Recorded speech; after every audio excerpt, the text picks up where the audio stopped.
Good morning, Yoana. How are you?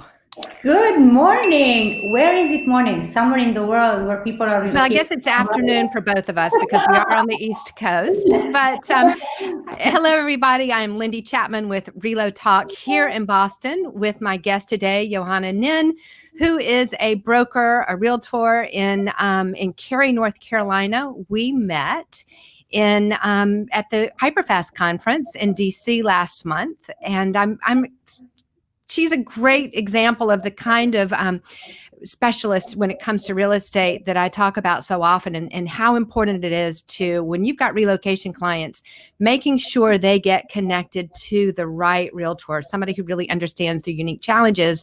And so I loved meeting Yoana and finding out about her story, having moved to the US from Romania, and then recreating herself, recreating her career, which is what we talk about so much on Relotalk. But she's done it as a realtor, using her own experience of moving to help others. So welcome, Yoana. Thanks so much for being here today. Thank you for having me. It was a pleasure to meet you, and it's a pleasure to talk to you again. Well, thanks so much for being here. And I enjoyed meeting you as well. Loved your enthusiasm, especially loved your enthusiasm for your clients. It comes across in just everything you do and say. And I think that was one thing about the Hyperfast conference, is that the agents there, the realtors there, were so passionate about what they do and the people they serve, and making sure they do the best job possible. So let's just start with that. Can you tell me a little bit about how did you get to know about Hyperfast, and what took you there that day? I actually just found out about the event itself online. I shared with Cary, who's the owner of the Hyperfast coaching program, along with her husband, Dan Lester, that I don't know how I haven't heard of them before. So I'm connected with a lot of agents, national and international. And somehow it just hit me that I haven't really been connected with anyone from the DC area, and especially since they're so big. They're the biggest company and real estate company in that area. So it was just, I believe, on Lab Coat Agents. They were promoting themselves, and I just thought, wow, this looks like something that I might want to attend, because I always want to learn from the best of the best. It's always something that I'm just passionate about. It was a great conference. So welcome, everybody. If you're here, please let us know what city you're joining us from, and be sure to put any questions that you might have for Yoana in the comments. Would love to hear from you. Give her a big like button, and just let her know that you're here. I'd love to know a little bit about, because I always find it so interesting, what has inspired people's careers. And one interesting thing about you is you started out as an actress, not as a realtor. So I'd love to know more about your story about being an actress in Romania, and maybe some ways that that's benefited you as you've recreated this career.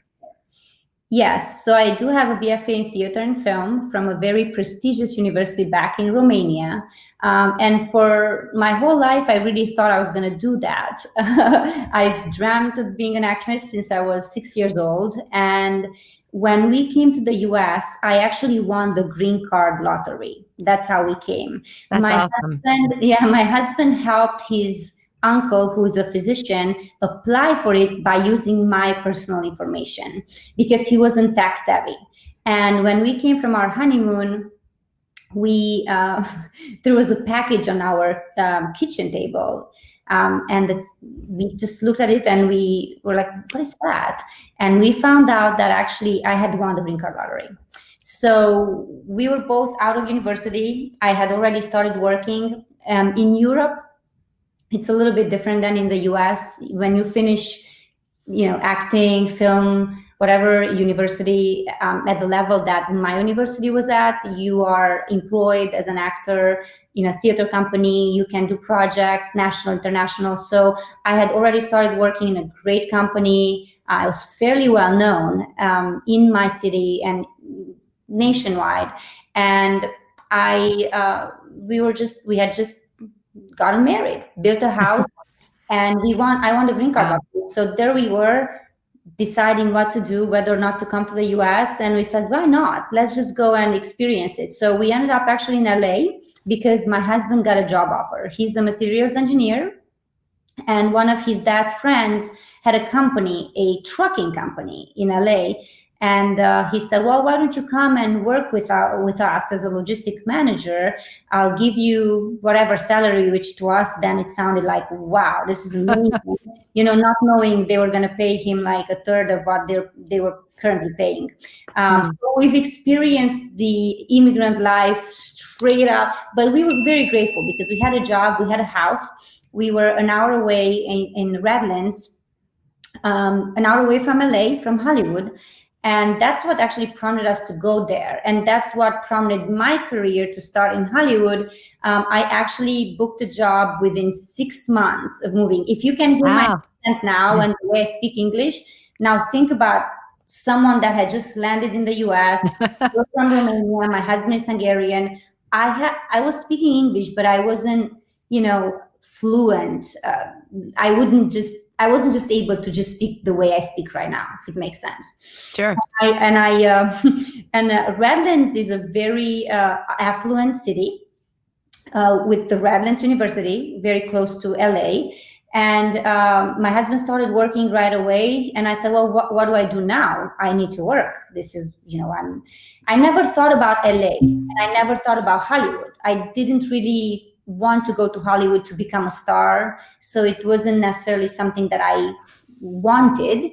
It just so happened that we were very close. And while being in Redlands, there was a theater festival that was being held in Redlands, very famous theater festival, Under the Stars.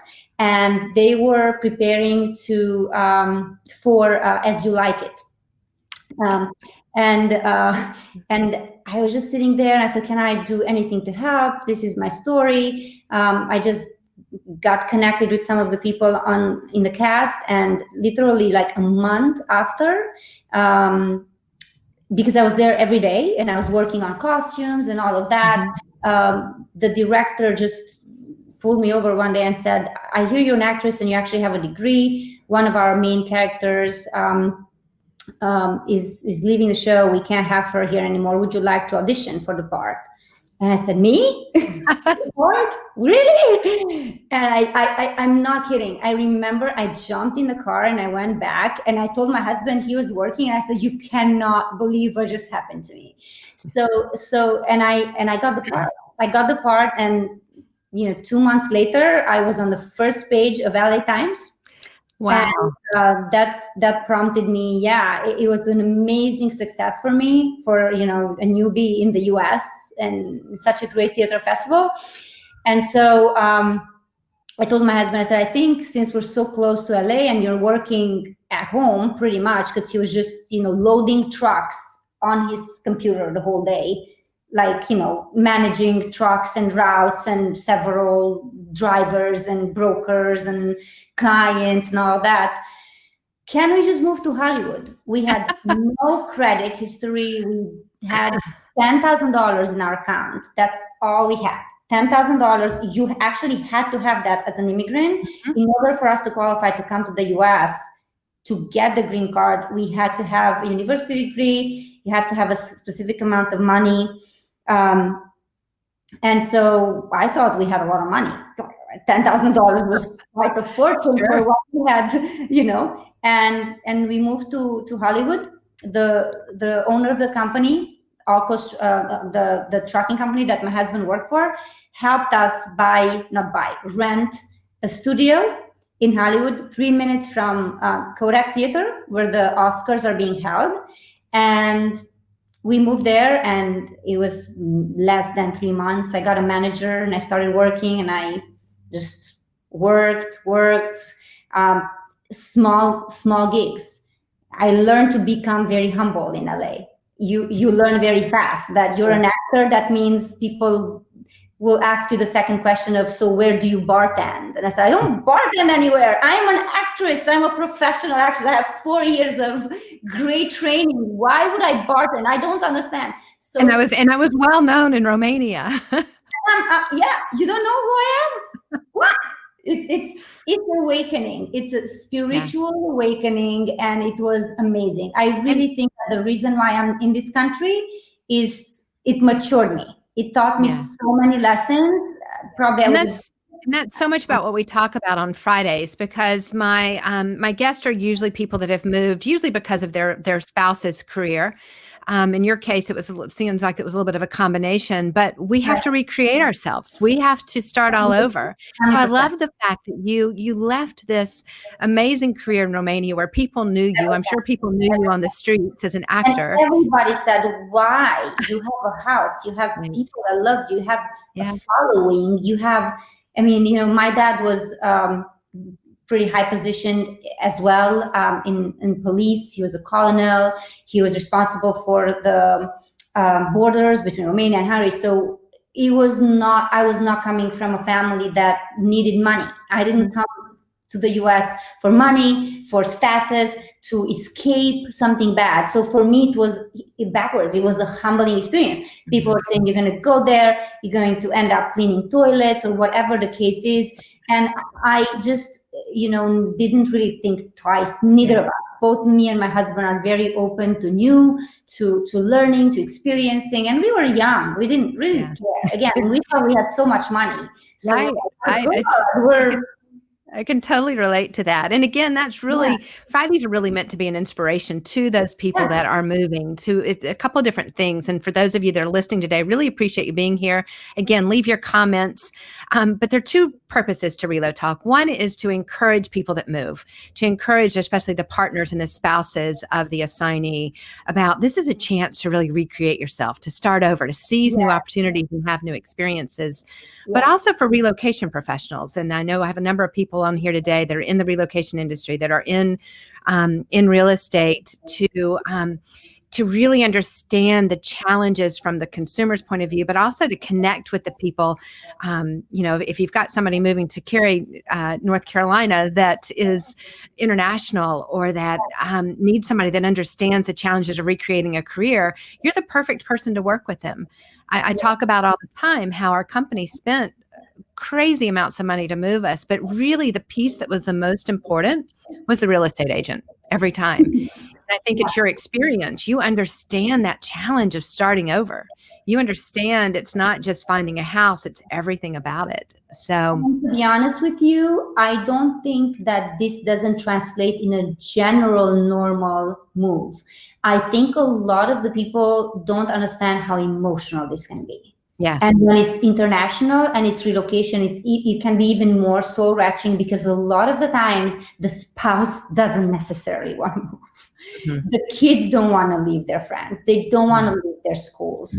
And so if you understand the needs of your clients on an emotional level and you support them, sometimes it matters more than the house itself. Absolutely. It really does. And unfortunately, a lot of times in real estate, we're trained about the transaction, but we're not trained about the emotionality of moving and just the importance of connecting. So let's shift a little bit too. So you went from being an actor, and I know you were a stand-in for Madonna. I was. and you did other interesting things, but you made this transition to real estate. When did you get your real estate license? So transition to real estate was made in 2011 in December, out of a tragedy, actually. We had our daughter in 2011, and then fast forward 2010-11, we lost 2 pregnancies back to back. And when I lost the second one, I almost died. I was 5 months pregnant, lost half of my blood. I'm not saying that to draw attention, but people ask why you started real estate, and there's really this is the story of why I started. When I lost my second baby, we were in LA and we were doing fine, and you know, I had just been accepted in a theater company, actually, with Molina and Pacino, and it was very difficult for me to get in there and to audition, and I got pregnant. We really wanted to have another baby. I never overthought anything. I was like, okay, I'm going to do this and this and this and this and this. But something happened when I lost the second child, and I said to my husband, I said, I think I just need to leave. Just let's go somewhere. He was still working. By that time, by the way, we had opened our own brokerage in transportation. So he left the Romanian company and we opened our own because he was underpaid, and we went through a lot of ups and downs. And so he was very good. He had increased their profits by like 300%, like something insane in some years. And they kept on growing, and he was very overworked. So we opened our own company. So when I lost a kid, I said, let's just go somewhere for 1 year, where we had bought our apartment in Valencia, which is like 25 some miles from LA. Very nice place. And said, let's just go, let's rent it out. And we came and we drove for like a month or almost 2 months. And we were like, okay, where do we settle? We need to settle somewhere, because we were on the road and he was having difficulties working online. And so we Googled best places to live in the US. And we kept on taking all these like there's questionnaires and stuff online. So by taking those questions, we're like, well, maybe we should go to the Chapel Hill area. It seems to be a university town. We were hoping for more architecture, to be honest, because we weren't really crazy about the architecture in LA. So we were hoping for more of a Maryland feel, more like an old style Charleston music. Mm-hmm. We're Europeans, so we long for that. That's another thing that a lot of people don't understand. When people relocate, they really long for something that brings them home, right? Or to the city that they're at. And so we were longing for that, but we didn't have too much time. So we just Googled, and Chapel Hill kept on popping up. It's not too cold, it's not too hot, it's close to the beach, it has some mountains, it's not super expensive because we were just gonna rent for a year, it's nice. I wanted to have a Trader Joe's and a Whole Foods. That was my criteria. That's like the bomb. Right? Priorities. Put me somewhere close to Trader Joe's. If I don't have that, I'm not moving there.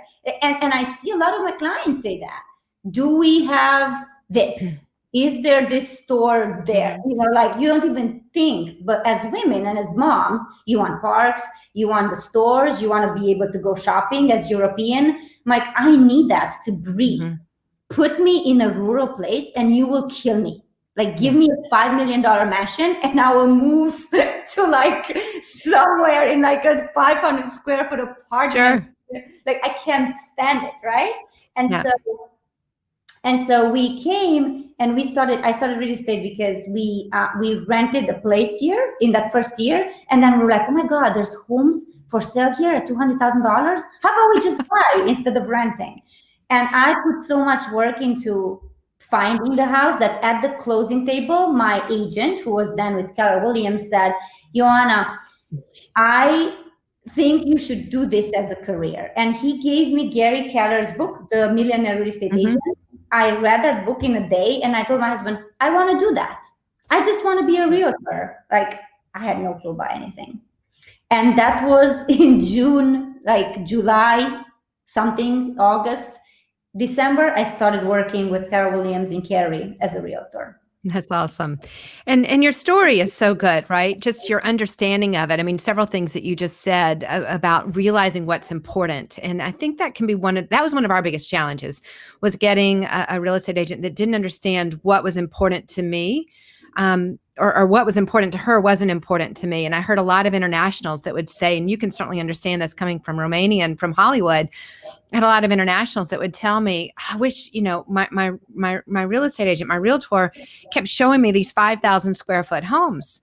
I'm coming from 1,000 square feet. I don't even have furniture for a 5,000 square foot home. It wasn't about what I could afford. Right. Their husband or wife might be a C-level executive and have the salary that goes with it, but not everybody wants to live in a 5,000 square foot home in Texas. 5,000, it doesn't cost a lot of money to buy 5,000 square feet.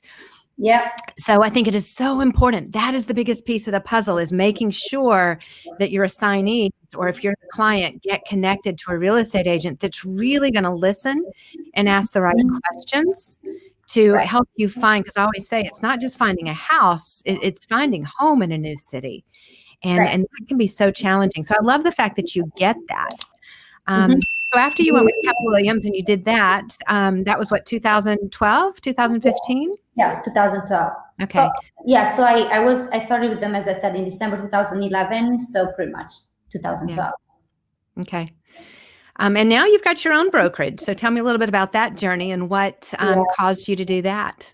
I left because I was feeling that I didn't progress anymore in my career. I love the ambiance. I love their support, but I just felt that I needed something different. Mm-hmm.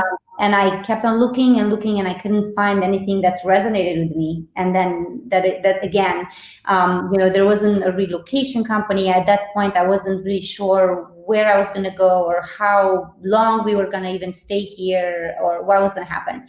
So it was just a move for me to just exit from a company that I felt didn't meet my needs for growth, for personal development anymore.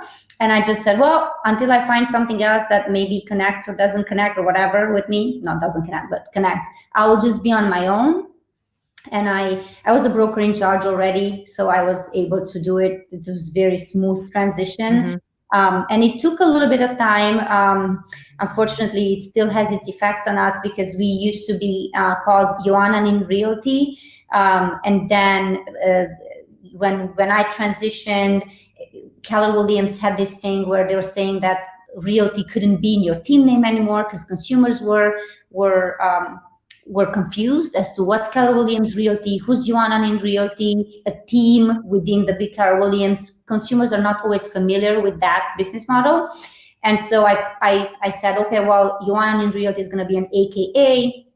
And I filed for a new business name that's right now known as the Prosperous Agency. And we're working under that name in the Wake County area. And we're going to probably change all of our documentation to just stay like that. Because you know how it is. When you have a company, you start with a name to then change everything, websites, everything is not quite an easy transition. But I finally made up my mind. And right now we're in the process of growing the company. We did have our second baby as well, who's now 6. So I started and I didn't give up. And he was born here. We never went back to LA after I started because I was successful, but I enjoyed what I did very much. So since I enjoyed it, we never went back to LA. We sold everything that we had there and we stayed. My son was born. I was a mom, full-time mom, but I was also working full-time in real estate. And finally, I'm ready to grow the company, and I would love to specialize more and to have more international relocation for sure. And I introduced this segment saying how important it is to establish your niche and to develop your brand. Right. And that was one of the things that really struck me about you when I met you at the Hyperfast agent at the Hyperfast Summit was how you're doing that and how you've done that. And I think your marketing's great. Of course, I think your acting skills and stuff come into that with the video that you do and just your creative spirit that comes through. But also, again, that empathy that you have for people and understanding what it takes. Victoria McCullough asked how you came up with the name, the Prosperous Agency. I am very creative like that, Victoria. Thank you for asking. To be honest with you, I'm also a very spiritual person. So I always long for anything that has a resonance within my soul. So it wasn't something, I wasn't looking for,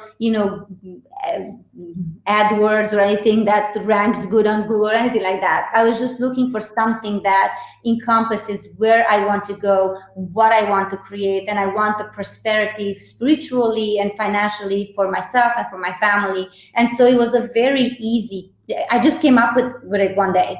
And that's what I do. I just decide something and I just do it. There's no double thinking or anything like that. And I think what strikes me about it is the fact that you've gone out on your own. And I think what so many people don't understand about the real estate industry, and I know you'll appreciate this, is how expensive it is to get into the business. It operates a lot like an MLM. It just does.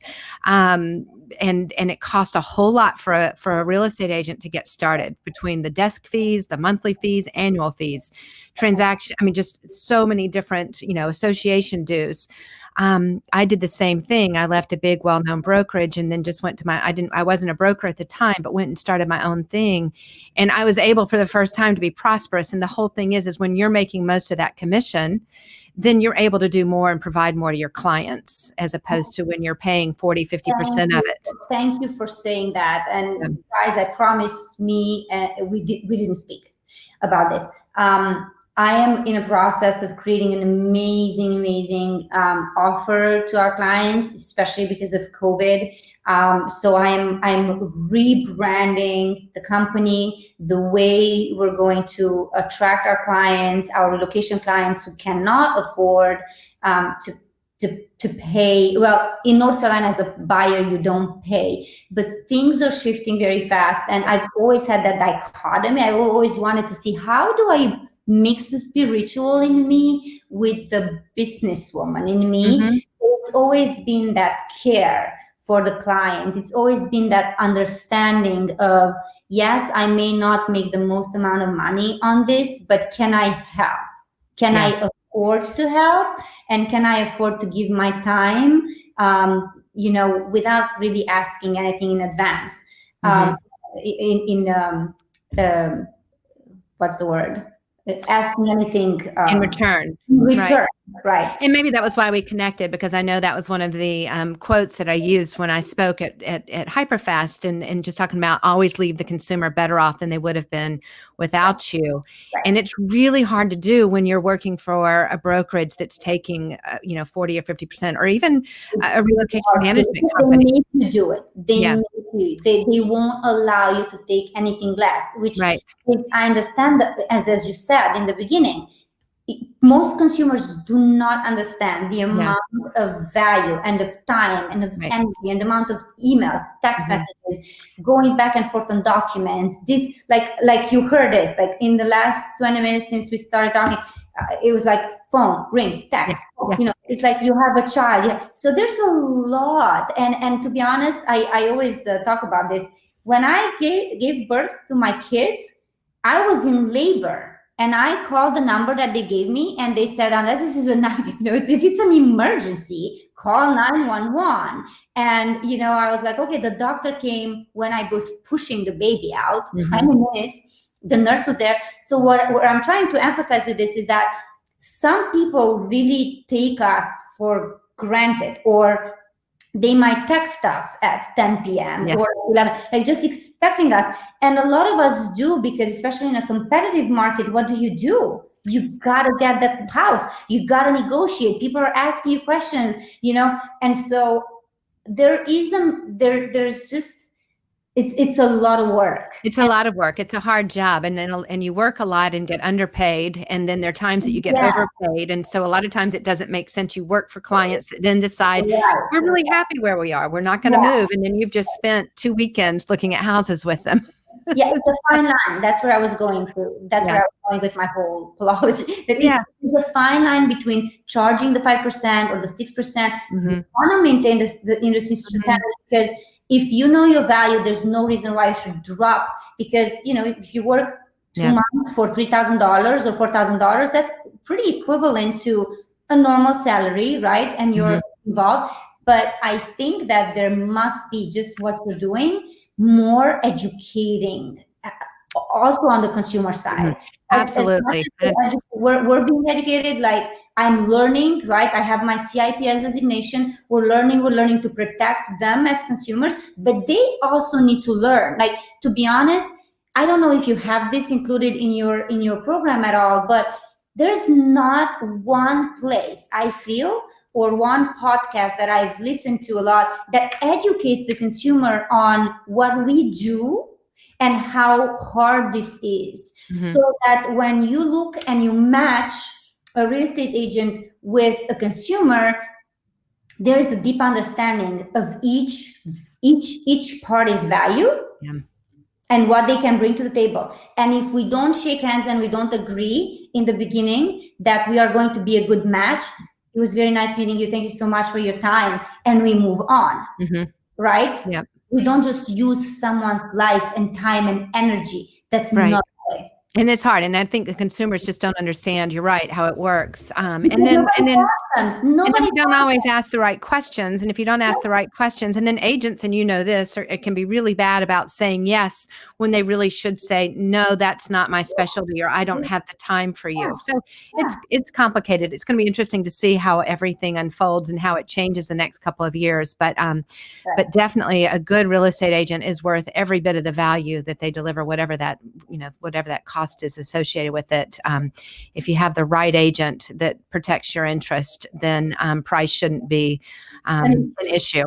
Right. So I want to talk a little bit about your book. I know you're an author as well as a real estate agent, as well as a broker, as well as with your CIPS designation. And I would love to hear a little bit more about your book. I think it's called, and I think we have a banner here for it, Journey to Inner Joy and Success in real estate. Yep. So tell me what inspired that. That's my 2020 Corona baby. It's like we all have Corona babies, I think. We all have Corona babies. That's my baby. I spent a lot of time obviously thinking about what we're doing, how long are we going to be here. I have to say, and open up and be vulnerable, it was a challenging last couple of years as our parents get old. And that's another thing that immigrants have in common, right? They come and for some years they stay here with their spouses' jobs, they move from place to place. There's something that takes from you when you move so far from mom and dad and from your family. And at some point in life, I think you're accepting it and it's easier to accept as you're younger. And then as you grow older, you just really want to be as close to your mom and dad as possible, as close to your sisters, close to your brother as possible. If your mom and dad cannot come, which has become very obvious now, like right now, they would like to come, but the borders are closing. It rang a lot of bells again. And as much as we would like to have them close, we can't yet. We do have a plan, and we know that since we've been here for so long as immigrants, we know that at some point we'll go back to Europe, for retirement.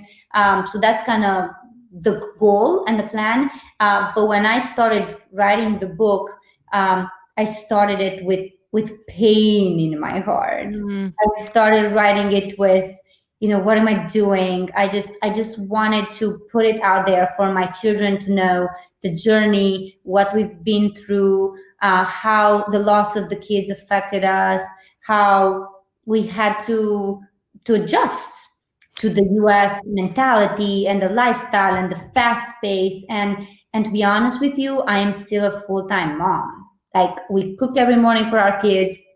We have a good, healthy lunch for our kids. And that's another very typical thing. We have a lot of people that are relocating here from India, from China, that are very close to their families. And so they want to have a greenway in the back. They want to have the parks. They want to have the community. They want to have someone to talk to and relate to.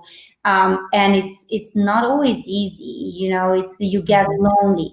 And so for me, when I started writing the book, I initially wanted to start writing it more as a motivational thing, really telling agents, guys, if you don't want to be in this business, just don't be in it. Life is very short. But for those of you who do want to be in it and you have a little bit of passion and you feel that fire in your heart, I just wanted to give them, some of my journey so that they can understand that anyone can do it. And it's more of a motivational. It's a motivational spiritual book. I will be writing the second part of it that's going to take them to what I'm doing, how I'm growing, how am I dealing with the changes. It also helped that I went to Tony Robbins' Business Mastery right before Corona hit. I was there for a week in Florida, and I just came home and I said, wow, it's really an eye-opening event, just like the Hyperfast was actually, because you look at yourself as a business owner working in the business rather than on the business. Everybody's at different levels, and success is determined by what each of the individual wants. Like I'm sorry, but I will not say I'm not successful just because I don't make $1 million. I am not going to say I'm not successful if I don't make $500,000. If for me success means I make $300,000 and I am 4 hours with my kids in the afternoon and I have a nice work-life balance and I make love to my husband and I enjoy it and I go for walks and I can be on a walk and be on a walk and do the talk and do the talk, then that's my success. So very Romanian of you. Very Romanian. No, I'm just kidding. So no, but that's the way it should be, right? And I think a lot of people just always copy others. Like, how many deals did you close? What did you do? I'm not saying that's not important. It's very important. It's very important. But it's a business that you're running. But there is a but. There is success. And if you want $100,000 in your life and that's what you're happy with, that should not. I cannot wait to read the book. Victoria says you're quite an inspiration and epitomize the American dream for immigrants' perspective. And I think that is so true.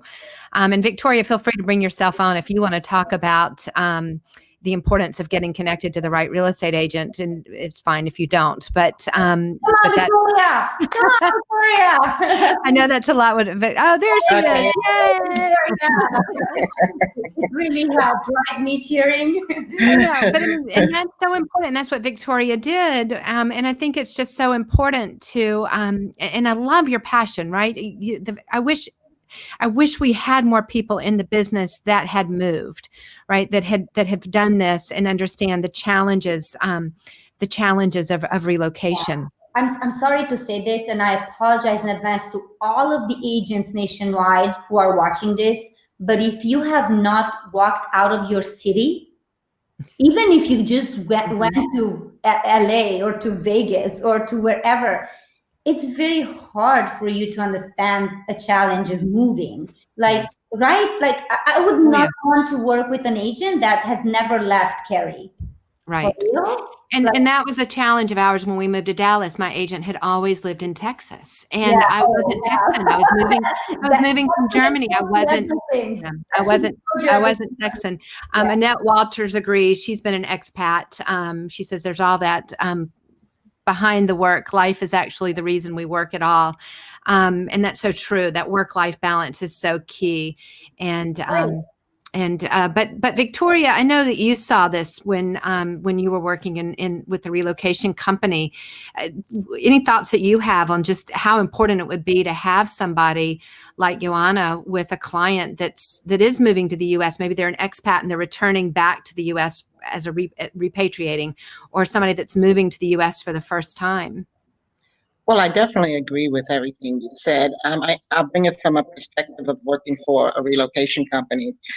Sometimes we don't have the option of really digging into who the agent is, because the relocation companies have their own network of realtors who are supposedly got agents who are relocation trained. I often say I struggled with realtors, whether it was for the listing side for my employees or the buying side. And I didn't hesitate to intervene and jump in there, if my customer wasn't happy with something. But you're right, to have a perspective, a world perspective.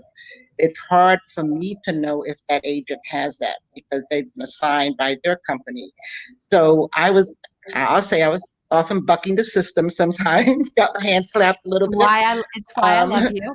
But I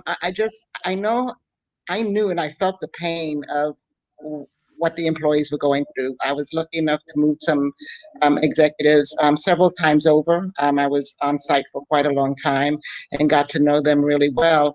And I've moved from New York to Texas many, many years ago. Okay. And that was pretty traumatic coming from New York to Texas in the 70s. But, moving across town is traumatic for me. Okay. But having visited other states and vacationed in other places, definitely different cultures. I mean, even in Texas, as big as Texas is, there's a lot of different cultures here. And it's important to really, as you said, understand what the family is looking for and where they're looking to assimilate and how, and try to make that as easy as possible. And I don't think a lot of agents get that sometimes. Well, and there's not, you mentioned training. There is no training. And I don't know if you ever noticed that or not, but I know the company I have, they trained us on the contract, the transaction, how to work with the relocation companies. There was no training on empathy. And that just was, that was so amazing to me, that there's not really that. And that's one of the things, if Annette Walters is still on here, Annette, we've got to get that course and that designation finished and out there, because I think it's so important to have somebody that's walked in your shoes. Plus, Relocation has a great video, if you've never seen it, called In Their Shoes, and it so beautifully paints it. But even if you haven't walked in it, for example, Amy Jacobs is on here today. She was my guest Wednesday. Even though she hasn't been a corporate relocation client, she gets it. She has a heart of service, and she approaches her clients that way. And for anybody that's on here that's in the relocation industry, or if you're a corporation that moves employees, you can spend $100,000 moving somebody, but if that real estate agent fails, if they're not available, if they don't know the schools, if they don't know how to get you connected, if they're not available after the transaction closes, it doesn't really matter how much you spent. So I really appreciate people like you, Yoana, that have walked in those shoes and that understand just how, like, for example, I would imagine you've probably called every client that you've moved to Cary in the last year, knowing they're separated from family and friends, knowing that how difficult COVID has probably made it on them. Oh my God, yeah. At the beginning of COVID, I spent I don't know how many days, I'm not kidding, with my children at my kitchen table. We wrote handwritten notes, and we put little flowers that we picked on the street in the notes. I love it. Yeah, like pressed flowers in for them. And, it's very important. Yeah. A small gesture like that, a small, hey, how are you? It's just a small video. How are things? Not too long ago, actually, I'm going to tell you very, very, and maybe they're watching, my clients, they are from India. We've helped them years ago buy a house. Then we helped them sell the house because he was moved to Texas from here. Mm-hmm. The moment she heard that they were going to be relocating, she cried almost every single day. Mm-hmm. They ended up selling their homes, their home in Morrisville here. And 3 days ago or so, I received a random email from a new construction agent saying, your client is inquiring. I'm like, Bala? They're in Texas. They're not coming back here. They're also handling a visa situation where, they still don't have the green card. So it's very stressful, especially right now. It's what's going on in the U.S. with politics and all. So it's like they don't really have too much to choose from. But something happened. She got a job there. So she cried nonstop. Like, they would call me from there. We hate it here. We don't like it here. We don't like, they couldn't fit into Texas, even though their house is beautiful. The community is beautiful. And so they called new construction because something happened to where his headquarters is still here. And it turns out that they can move back to this area. And I received the email from a new construction at Baker Residential saying, your client is looking at this floor plan in this neighborhood. It's a very cool neighborhood actually here, very close to us, because they wanted to have specific schools, right? So So I called them around, I'm like, are you moving back? And they're like, she spoiled our surprise. We're moving back. They asked us who your agent is. We told them your name and we're coming back. So they flew from Texas 2 days ago. I was with them the whole day and we looked at the house and then we looked at some resales. We talked about this because guess what?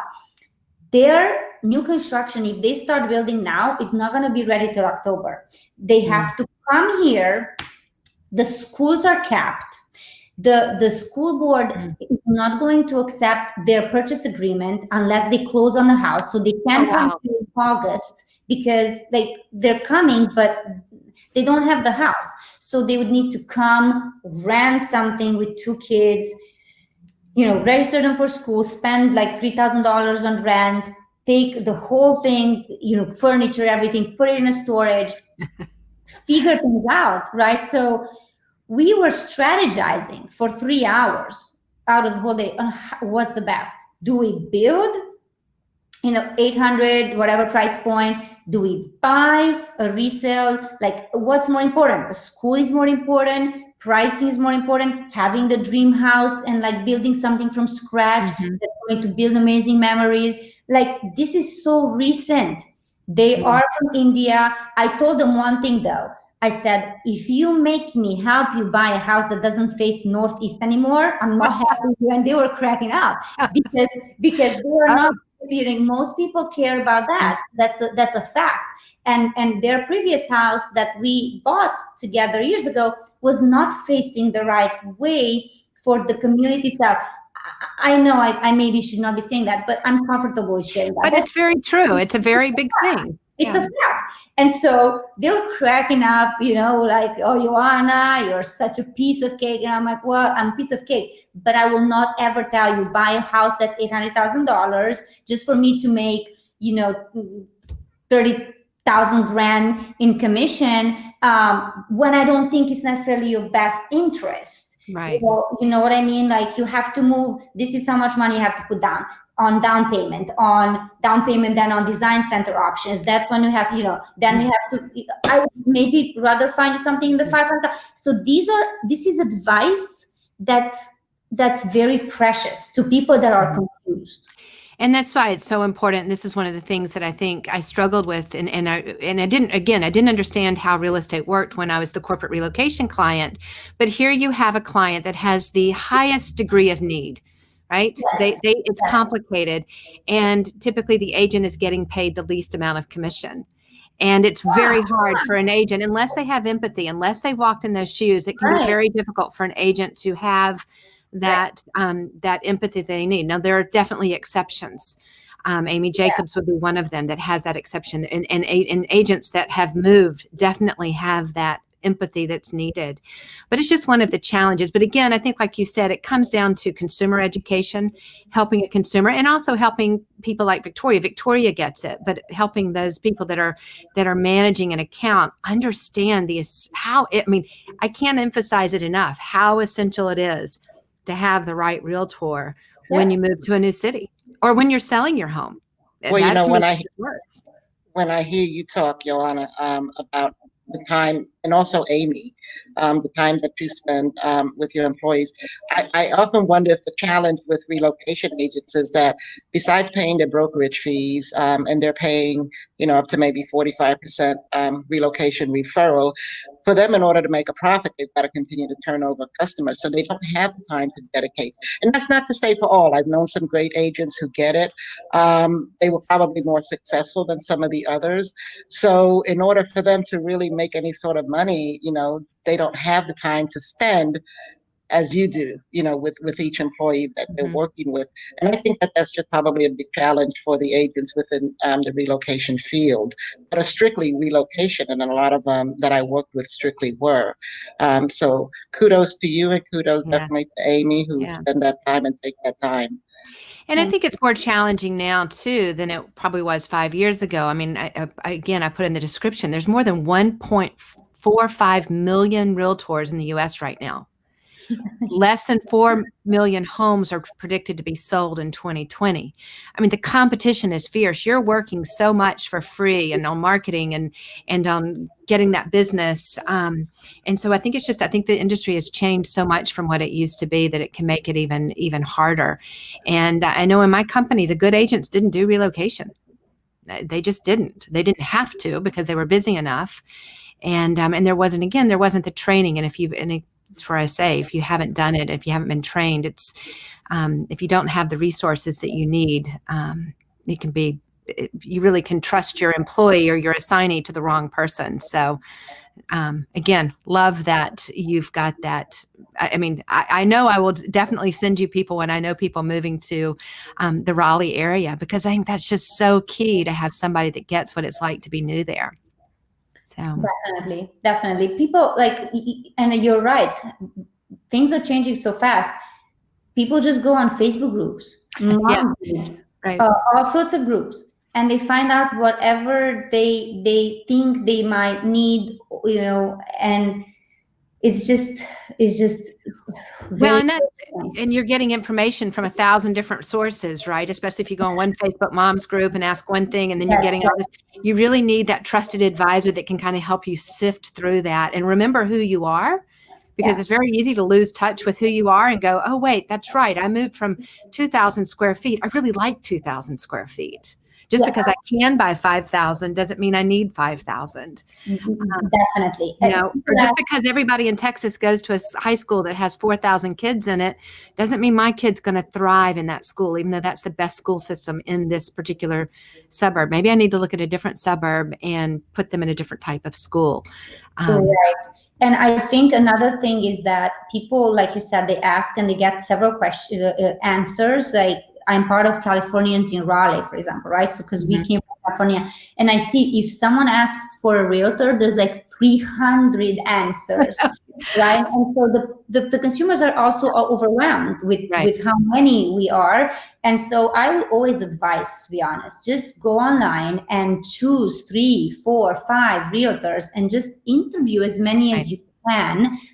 I'm more than happy to interview. And that's the problem social agents is solving, is that we're the connectors and the matchmakers and help people ask the right questions.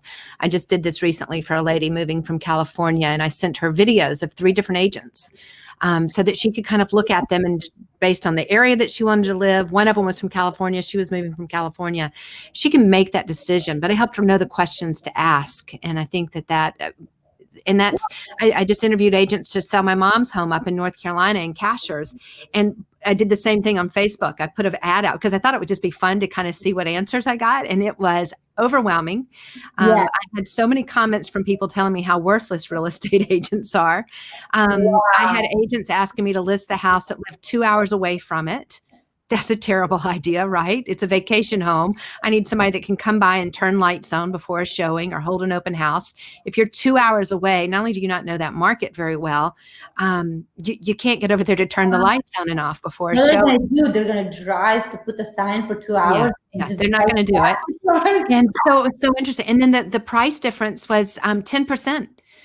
The price difference between what different agents said they would list it for was significant. Thankfully, I know now the questions to ask. So I think that's so important. Well, if anybody on here has questions to ask, please feel free to share any questions you have or thoughts for Yoana, and definitely be sure to connect with her. If you're a realtor, please add her to your list for referrals, because I love her enthusiasm. I love her passion for her clients, and I love the fact that she has such understanding for the challenges of finding home in a new city. And please give her a big clap button and let her know that you appreciate her being here and sharing. Again, thanks so much. I'm looking forward to the book. I would love to read it. Absolutely. And because I think it's important for agents to think through this, because it's a hard business to be in. It's not easy. So you have to. But you know what? Do you know Wayne Dyer? Mm-hmm. He has a very cool story. He said that he relocated several places, and he was talking to people that relocated and said, I went to New York City, and he said, so what did you think about, well, people were very busy. People were always, not nice, not very compassionate. We didn't feel like we belonged there, blah, blah, blah, and then the same person moved somewhere else, and he said, how did you feel about Texas, for example? And he said, oh, the people there are so nice, they're so compassionate, they're so helpful. So it's like completely opposite. And he was doing this type of interviews just to actually, now this is something spiritual, but just to say that also you can be happy wherever you are. It doesn't really matter. It's all about how you look at things. So talking about hardship, yes, this is a business that's very hard, but I feel that it's especially hard if your heart is not into it. Mm-hmm. And that's where the book is especially hard if it all boils down to how you look at it, to what your approach is, to what your mindset, and how much do you actually want to make a living off of this properly and to serve, always serve. And that's key. It is a service-based industry. And if you're not in it to serve people, and if that's not what you love to do, you're not going to make it. You're not going to be happy in it. And that's okay. Not everybody's going to be cut out for this industry. Get out of it, please. I love it too. I really enjoyed working in it until I moved to Boston, but I didn't want to have to start all over again. But I've had fun transitioning, and social agents is the absolute perfect transition for me, because I think it solves a problem, and that's choosing the wrong agent. There's nothing worse than not picking the right one, and that's not good for the client, and it's also not good for the realtor that's working hard to serve them. So absolutely, I agree. Thank you so much for having me. Yoana, thanks so much for being here. I appreciate it. Again, if you've been watching today, I so appreciate you being part of the broadcast today. We're actually starting to release these on a podcast starting next week. So starting from the ones that I started doing back in, I think it was April, are going to start being released on a podcast on all the different platforms. So stay tuned for that. It'll be a great resource for people in the relocation and real estate industry, because so many great authors, speakers, coaches that have been here on Friday, including you, Yoana. So thank you so much. Thank you. Thank you. Bye, everyone. Thanks so much for watching and for being part of this little 30 minutes of our lives. If you want to connect, just like Lindy said, please feel free to connect with me. I do need to say that I'm not on LinkedIn a lot, but because of Lindy, I will definitely be more present on LinkedIn. I think it's a great platform, and I appreciate everything that you do. I think you bring so much value. If you guys don't know the story, can I share our story? Sure. We started talking. I'm not sure which story you're going to share, but sure. The story where we started talking. Oh, you cornered me in the bathroom? we were at the Hyperfest, and we just started talking, and we just hit it off. And I think we stood there for like 10, 15 minutes in the restroom while everyone was in and out, and we were still in the restroom. And I said at some point, how about we go out, Lindy? Because we're still in the bathroom, right? So this is where a great restroom conversation has brought us. This is where it's taken us. So. Spirits connected, and I'm so grateful for you in my life. Thank you so much. Well, I'm as grateful for you as well. Love your enthusiasm. So thanks again, everybody. If you will stay on, Yoana, I will catch up with you on the other side after I end the broadcast. But again, thanks everybody. I'm Lindy Chapman. We'll see you next time. Ciao! Cu mult drag de aici din România, din Carolina de Nord. Vă pup pe toți. Bye!